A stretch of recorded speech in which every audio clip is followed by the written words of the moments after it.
respuesta ágil si luego tienes que intervenir oralmente para defender una situación.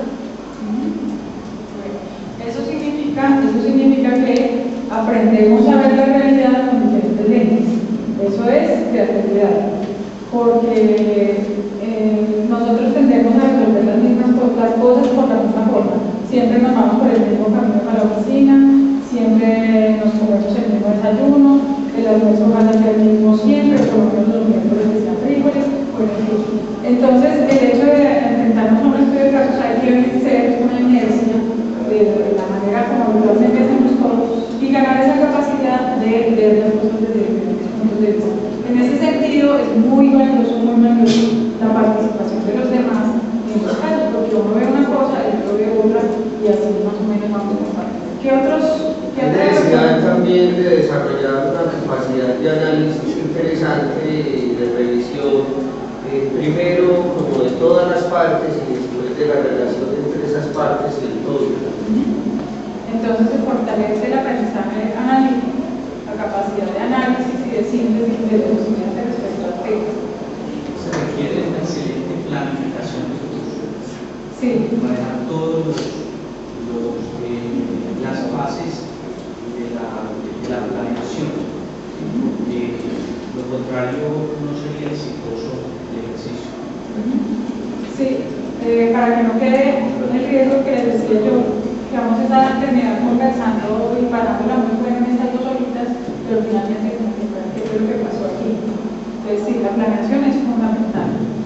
¿Qué aprendizaje consideran ustedes que se fomenta, aparte de saber de ciencias o de ingeniería o de administración? ¿Qué más aprenden los estudiantes de raciocinio? Lo que pasa es que son casos. Cuando uno plantea un caso, está tratando de simular lo que está haciendo el contexto laboral o contexto personal. Entonces, eso desarrolla una habilidad cognitiva de que el muchacho, cuando encuentre situaciones similares, tenga la habilidad de dar resolución a problemas. Entonces, hacia eso estamos preparando personas competentes. O sea, en la solución de casos, lo que pasa es que anteriormente se hacían muchas actividades, digámoslo inconscientemente, que se fueron perdiendo en el transcurso del tiempo.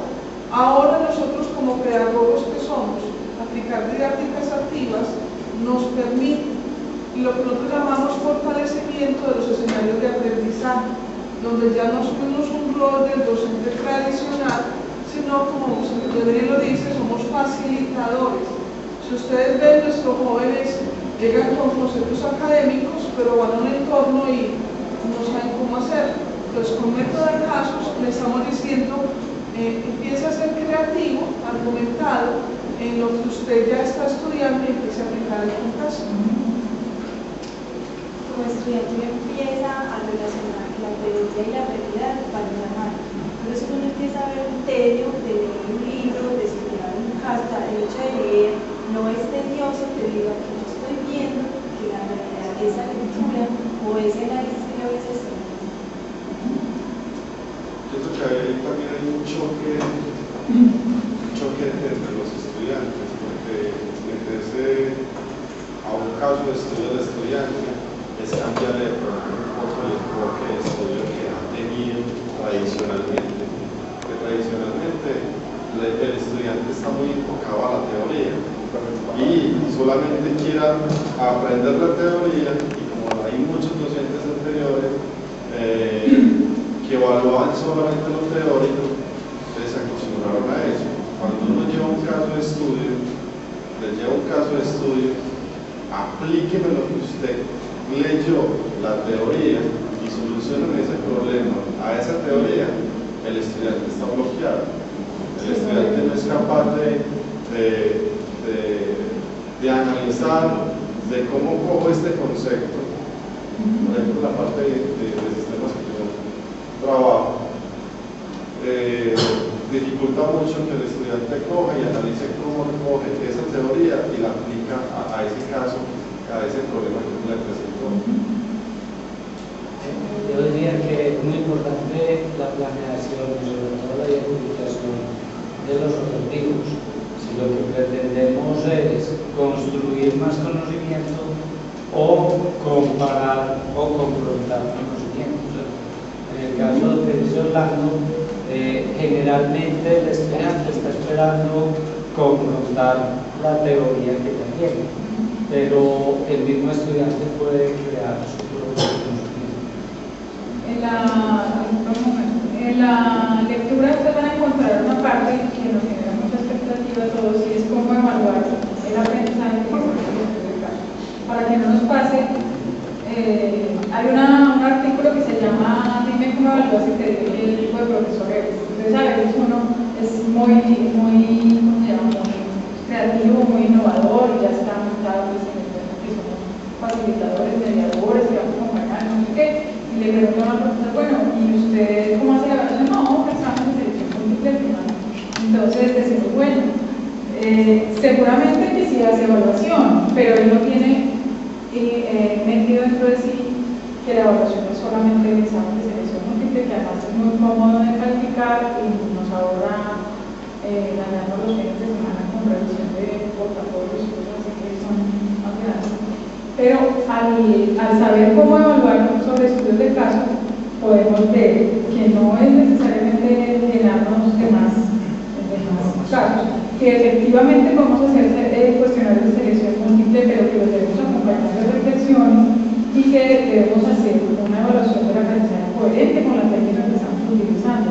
Es decir, si el estudiante le otorgamos la posibilidad de participar, de ser activo, también otorguemos la posibilidad de poder evaluarse a sí mismo, de evaluar a su compañero y de que sus juicios de valor tengan un peso en realidad en la nota.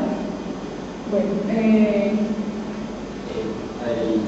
en nuestros casos considero que es una posibilidad de acercar al estudiante a la realidad, de demostrarle que muchas empresas que por su historia hoy son grandes monstruos, hay casos específicos donde cometieron grandes errores y aprendieron de todo este tipo de situaciones, porque todos los casos no son exitosos. Lo otro es que desarrolla competencias lectoras, desde la parte de argumentación, de la parte de comprensión, de la parte propositiva, pero en muchos casos, si no le colocamos cuidado a esto, se puede volver un armador de filo, porque el profesor tiene que estar muy enterado de la situación, hacer una sensibilización, la misma sensibilización que estamos haciendo aquí, a nosotros que somos docentes, nosotros con mayor razón la tenemos que dar al estudiante. No, que el estudiante no mire que cuando se le entrega un caso simplemente porque el profesor está programado allá y para, sí, porque es que eso ocurre. Entonces, a él hay que sensibilizar y decirle por qué es importante este método de estudio, por qué es importante, porque va a aprender a entrelazar ideas, a hacer análisis, a tener una red de conocimientos, a sacar aprendizaje significativo de ahí, va a tener la capacidad de llevar una situación que ocurrió en una empresa X, cualquier situación, a su propia vida, laboral, personal, lo que sea, todo eso. Y no olvidar lo que usted decía al final, y es que muchas veces el docente entrega el caso y se le olvida lo más importante, la retroalimentación. Que muchas veces el estudiante está esperando que la retroalimentación sea parecida a lo que él está buscando, y muchas veces ni la del profesor ni la del estudiante son parecidas en los casos, porque hay casos que incluso con respuestas preestablecidas ya pasaron a estudiar todo, uno nota que esa no era la mejor solución. Entonces eso es lo que enriquece esta parte. Un curso particular teórico de derecho presupuestal y económico en doctorado. Yo pienso que había una aprehensión de conocimientos a partir del entorno y de la solución de problemas desde una lectura de la multidisciplinaridad, porque el curso está integrado se conforma por profesionales del derecho, de la economía, de las finanzas, de las áreas sociales como antropólogos, trabajadores sociales, entre otros. Entonces cada uno tiene una lectura distinta, trabajador social, por ejemplo,